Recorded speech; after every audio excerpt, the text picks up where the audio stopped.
तो hello guys, welcome back with new video. Bharat और West Indies के बीच ओडीआई सीरीज समाप्त हो चुकी है और तीसरे ओडीआई मैच से पहले उम्मीद थी कि क्या वेस्ट इंडीज एक ओडीआई मैच जीत पाएगा।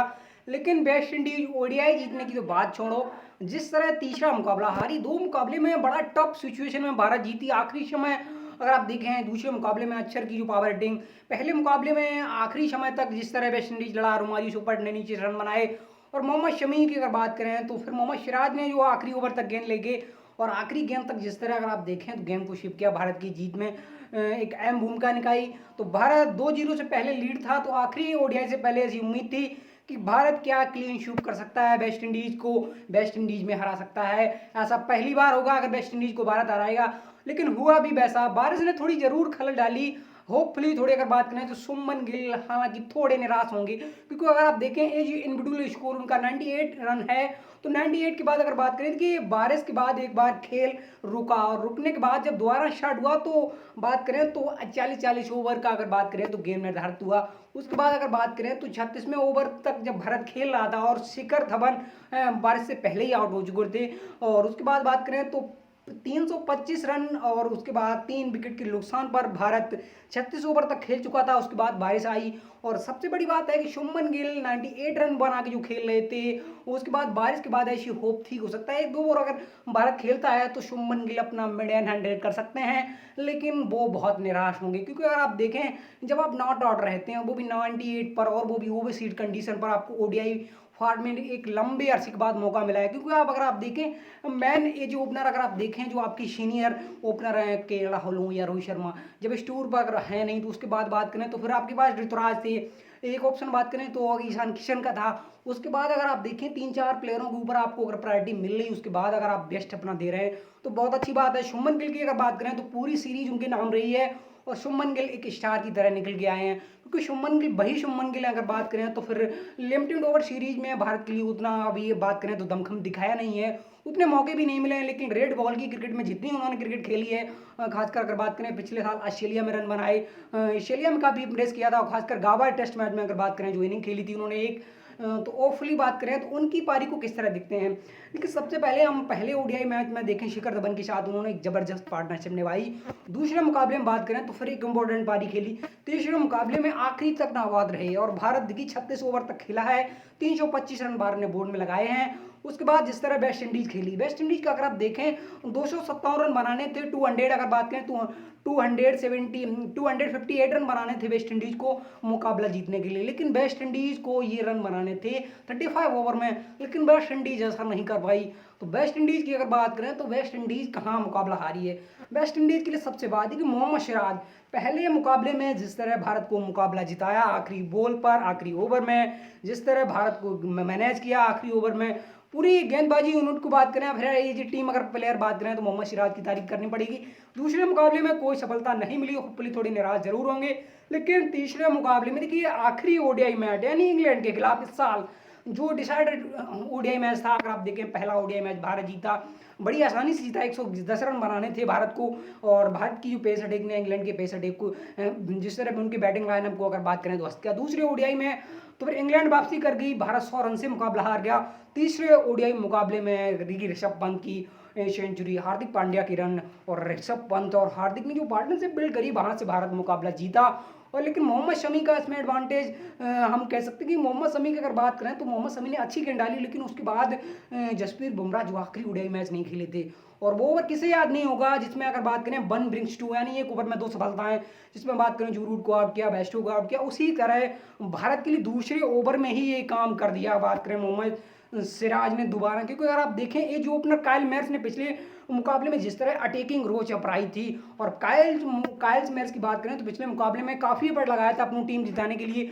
खासकर बात करें फील्डिंग में बात करें, जिस तरह उन्होंने कैच लिए शिखर धवन का कैच अगर बात करें तो फिर अगर बात करें तो फिर श्रेयस सूर्या का रन आउट, उसके बाद अगर बात करें तो होपफुली और उसके बाद गेंदबाजी में एक सफलता सूर्या की मिली थी और श्रेयस अय्यर का रन आउट होना। तो होपफुली अगर आप देखें तो काफ़ी एफर्ट लगाया था दूसरे मुकाबले में। तो इस मुकाबले में वो खाता नहीं खोल पे। उसके बाद अगर आप बात देखें तो फिर शैमन ब्रुक्स को आउट किया। तो आप देखें बिना खाता खोले वेस्ट इंडीज़ की जब 2 विकेट चले गए तो वहाँ से वेस्ट इंडीज़ दोबारा खड़ी नहीं हो पाई। और वेस्ट इंडीज़ के लिए हुआ क्या, अगर बात करें जो ओपनर साई होप को देखें, नंबर 4 पर अगर आप देखें जो ओपनर वैसे ब्रेंडन किंग खेलते हैं, लेकिन नंबर 4 पे यूज किया पूरी सीरीज में वेस्ट इंडीज इनको। लेकिन साई होप की तरफ से कुछ कोशिश करी गई, ब्रेंडन किंग ने कुछ रन बनाए नीचे आके, पूरन ने एक ऐसी पार्टनरशिप बिल्ड करी जहां से थोड़ी बहुत हल्की सी उम्मीद जागी अगर पूरन आखिरी समय तक खेलते रहे और वेस्ट इंडीज की अगर विकेट ना गिरी, अगर नियमित अंतराल पे हो सकता है वेस्ट इंडीज मुकाबले में कमबैक करे, लेकिन ऐसा नहीं हुआ।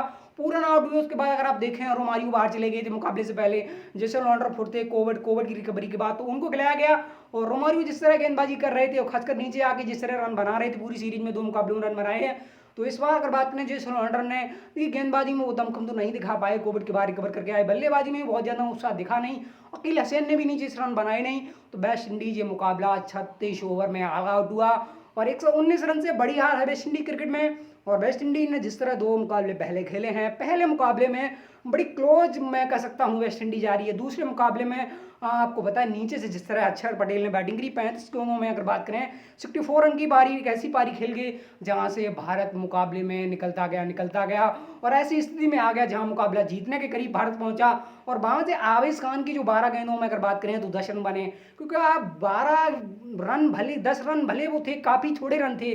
देखिए 10 रन बहुत ज़्यादा नहीं होते ओडीआई फॉर्मेट में बात करें, लेकिन जिस सिचुएशन में आपको पता है अगर आवेश आउट होते और उस समय आपको पता है आपके पास नीचे बैटिंग नहीं है और जिस तरह मेरा मानना है, क्योंकि आप देखें एज ए टैलेंटर में क्या होते कई कप्तान क्या करते हैं, फील्डिंग को कई बार आप देखें कोशिश करते हैं कि टैलेंटर को आप सिंगल ना दें और इसी कोशिश में जिस तरह आवेश खान ने 2 अगर बात करें बाउंड्री कंप्लीट करी थी, तो वहाँ से भारत ना एक ऐसी स्थिति में आ गया कि अक्षर पटेल काफ़ी थे वेस्ट इंडीज को रोकने के लिए। और वेस्ट इंडीज दूसरा मुकाबला मेरा मानना बहुत जीत के करीब थी, आखिरी ओडीआई में तो लड़ती रही आखिरी समय तक, जीत की उम्मीद थी वेस्ट इंडीज को अगर बात करें तो पहले ओडीआई मैच में, लेकिन भारत के पक्ष में जीत गई। तो और वेस्ट इंडीज के लिए बात करें तो फिर ये दूसरा मुकाबला था, ये तीसरा मुकाबला ऐसा था जहां बात करें तो फिर ओवरऑल देखिए 3 ओडीआई मैच में 2 ओवर में अगर बात करें 2 ओडीआई मैच में 50 ओवर का गेम खेला और 300 प्लस की रन बने।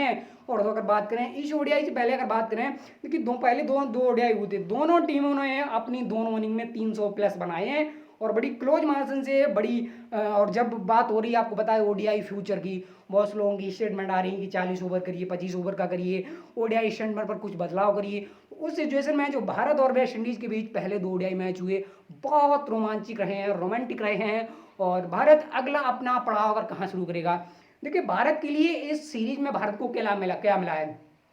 भारत के लिए अगर बात करें तो भारत के कई सीनियर इस ओडीआई टीम का हिस्सा नहीं थे, जिसमें बात करें जी कप्तान जो लिमिटेड ओवर सीरीज के कप्तान हैं रोहित शर्मा, वो T20 की टीम की कमान अब संभालेंगे और वे वेस्ट इंडीज पहुंच चुके हैं। उनके साथ T20 टीम के जो खिलाड़ी हैं जो वो भी पहुंच चुके हैं, जिसमें हार्दिक हैं, ऋषभ पंत हैं, डीके हैं, ओवरऑल बात करें तो मोहम्मद शमी हैं, तो कई ऐसे प्लेयर हैं, भुवनेश्वर कुमार भी पहुंच चुके हैं।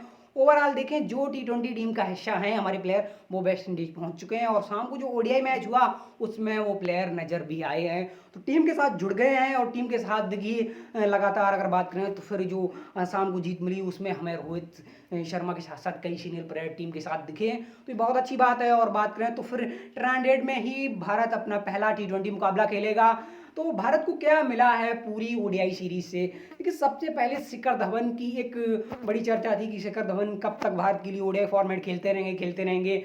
और बड़ी अगर बात करें तो फिर अपॉर्चुनिटी उनको मिली, क्योंकि उम्मीद नहीं थी कि अगर बात करें वेस्ट इंडीज टीम जाएगी शिखर धवन कप्तानी करेंगे। और अगर देखिए कप्तानी को ओवरऑल चर्चा इतनी नहीं थी, लेकिन शिखर धवन ने जिस तरह कप्तानी करी, अपनी बात करें तो जिस तरह पार्टनरशिप बिल्ड करी, देखिए मुकाबला हुआ था शिखर धवन की, अगर देखिए 8 रन बनाए हैं, 58 रन बनाए हैं और 74 बॉलें ली हैं, थोड़ी धीमी सी पारी कह सकते हैं, लेकिन वो धीमी पारी भारत के लिए जीत के लिए साबित हुई। क्योंकि अगर आप देखें जो पार्टनरशिप संबंध गिल और शिखर धवन दोनों मुकाबले में करके, क्योंकि आप देखें दूसरे मुकाबले में थोड़ी सी शिखर धवन जल्दबाजी में आप देखें तो फिर थर्ड मैन की तरफ आउट हुई, क्योंकि आप देखें लगातार वो प्रेशर क्रिएट करते रहे। उसके बाद जब उन्होंने अपने आप को थोड़ा अगर बात करें रोटेट स्ट्राइक करने की कोशिश करी उसमें वो आउट हो गए। तो शिखर धवन के रन आए हैं ओडीआई सीरीज में, ये भारत के लिए अच्छी बात है, ये जो ओपनर था क्योंकि आप देखें इंग्लैंड में 3 ओडीआई मैच खेल के आए शिखर धवन, बड़े स्ट्रगल में दिखे, रन उतने बना नहीं पाए हैं, खासकर आप देखें तो फील्डिंग में भेजने में उतने कामयाब हुए नहीं। उसके बाद दूसरे ओपनर के तौर पर आप देखें जो शुभमन गिल ने जो क्लास दिखाई है, शुभमन गिल ने चारों तरफ अगर देखें तो ग्राउंड की चारों तरफ शॉट लगाए हैं और बड़ी क्लीन इनिंग खेली हैं, तो बहुत खुश हैं। उसके बाद बात करें तो इंग्लैंड की सरजमी पर सूर्या बड़ा अच्छा करके आ रहे थे, T20 हो या फिर आपके लिए ओडीआई हो। लेकिन बट बात थी श्रेयस अय्यर की। श्रेयस अय्यर को कब तक आप देखते हैं, कहाँ तक देखते हैं? क्या श्रेयस अय्यर का इस तरह से डिसमिसल होना करियर बर्बाद हो जाए? क्योंकि आप देखें शॉर्ट बॉल जो उनकी बहुत समस्या थी, और वेस्ट इंडीज में जाके तीनों पारियों में बड़ी अच्छी रन बनाए हैं, 2 लगातार back to back half century, और उसके बाद एक 44 रन की शाम को पारी खेली। तो सूर्या के रन आए नहीं आए हैं पूरी सीरीज में, थोड़ी भारत के लिए हल्की सी मिस माइंड सेट हो सकती है, लेकिन श्रेयस अय्यर के रन आए हैं। और श्रेयस अय्यर और सूर्या में अगर बात करें तो फिर अगर आप देखें थोड़ी बहुत, अगर आप देखें डिबेटेबल रहेगी कि आप किसकी तरफ जाएंगे। लेकिन संजू सैमसन को 3 मुकाबले मिले हैं, एक मुकाबले में रन नहीं आए, दूसरे मुकाबले में बड़ी अच्छी भारत के लिए रिकवरी 50 लगाई थी, तो वहाँ से भारत मुकाबले में आया और बड़ी अच्छे अंदाज में पारी खेली थी। आखिरी ओडीआई में देखें तो फिर रन प्रति बॉल के करीब खेले, आपको पता है उतनी गेंद उनको मिली नहीं है, 7 गेंदों में 6 रन आई थिंक। तो फिर आप देखें उनसे आप निराश नहीं होंगे, तो फिर संजू सैमसन खुद आपसे अपने आप से निराश नहीं होंगे। उसके बाद आप देखें तो अर्शदीप को आपने मौका दिया नहीं है, आवेश खान को आपने एक मुकाबला खिलाया है, और बात करें तो पेस लीग में आपने प्रसिद्ध को दिख रहा है। खासकर बात करें तो फिर एज वेस्टर्न टेस्ट मैच में देखा। उसके बाद बात करें इंग्लैंड के खिलाफ 3 ओडीआई मैच में, वहाँ बहुत ज़्यादा अगर बात करें क्रूशियल साबित नहीं हुए, और 2 मुकाबले वेस्ट इंडीज़ के सामने खेले हैं, तो क्रूशियल इतने नहीं रहे हैं, लेकिन एफर्ट पूरा लगा रहे हैं। अगर भारत 1-2 सीरीज उनको और खिलाता है तो सकता है आने वाले समय अपना बेस्ट दें। तो आई थिंक जब ये डेब्यू और खेलते हैं, हो सकता है बेस्ट ना दें। तो भारत के लिए कई चीज़ें रहीं। युजवेंद्र चहल तो आपको पता है एक से शानदार गेंदबाज आई, तो उन्होंने 4 विकेट लिए हैं। उसके बाद बात करें शार्दुल ठाकुर ने रन भले सीरीज में ना बनाए हो, लेकिन गेंदबाजी बहुत कमाल की करी है। तो ओवरऑल देखें भारत के लिए अपनी बी टीम भी ऐसी टीम है जो किसी भी सीनियर टीम को हरा सकती है, किसी भी सिचुएशन में हरा सकती है। इंग्लैंड में सीरीज जीतना बहुत बड़ी टफ बात है। T20 सीरीज हमने जीती, ओडीआई सीरीज हमने जीती, और टेस्ट क्रिकेट को हमने ड्रा कराया वहाँ, तो फिर बहुत बड़ी जीत है हमारी। हालिया फॉर्म में लगातार टीम अच्छा कर रही है। होपफुली अगर बात करें तो पहला T20 मैच अगर बात करें तो फिर थर्सडे को जो खेला जाएगा उसमें अपना फिर अगला वीडियो लेके आ रहे हैं।